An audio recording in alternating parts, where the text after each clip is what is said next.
Economic crises. Two words that can send shivers down the spines of even the most seasoned investors. Like a thief in the night, they can plunge economies into turmoil, leaving a trail of devastation in their wake. Businesses crumble, jobs vanish, and families struggle to make ends meet. We've seen it before, from the Great Depression to the more recent 2008 financial crisis. The scars of these events run deep, reminding us of the fragility of our economic systems. But what exactly are economic crises? In simple terms, they are periods of severe economic decline, marked by a sharp drop in economic activity. Think of it like a roller coaster suddenly plummeting from its peak. This nosedive can be triggered by a multitude of factors, ranging from reckless lending practices to speculative bubbles in the stock market. The impact of economic crises is far-reaching and devastating. Businesses, both big and small, are forced to shut down, unable to weather the storm.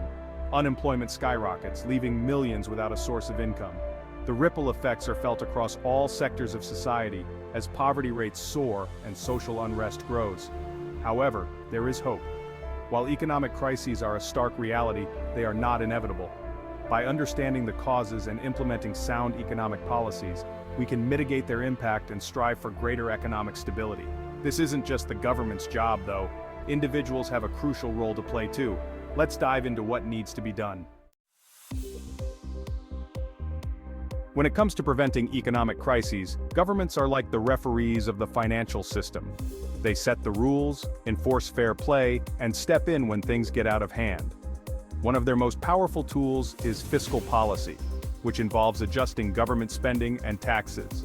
Think of it this way: when the economy is slowing down, the government can pump money into it by increasing spending on infrastructure projects or cutting taxes.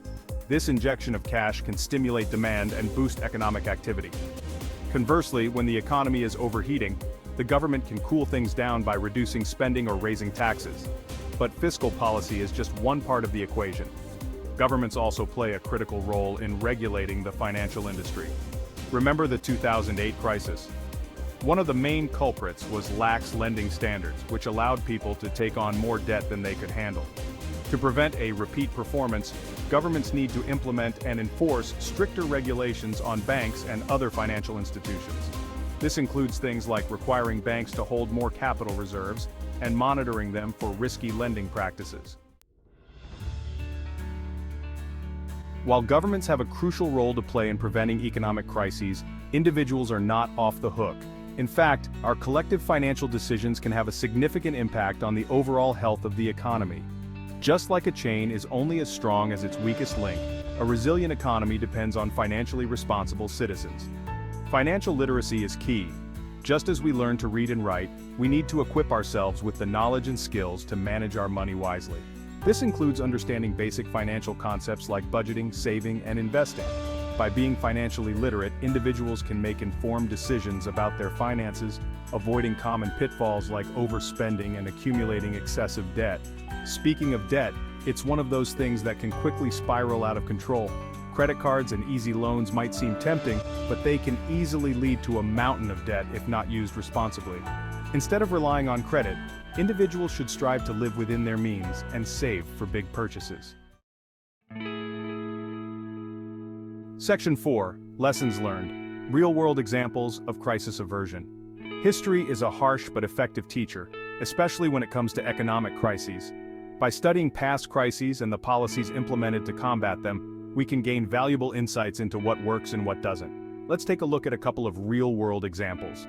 Remember the Asian financial crisis of 1997 to 1998? Triggered by a combination of factors, including excessive borrowing and speculative investments, the crisis wreaked havoc on many Asian economies. However, countries like South Korea and Malaysia were able to recover relatively quickly by implementing sound fiscal policies, restructuring their financial sectors, and promoting exports. Another example is the global financial crisis of 2008. While the US bore the brunt of the crisis, its impact was felt worldwide. In response, governments around the world coordinated their efforts, injecting trillions of dollars into the global economy through stimulus packages and bank bailouts.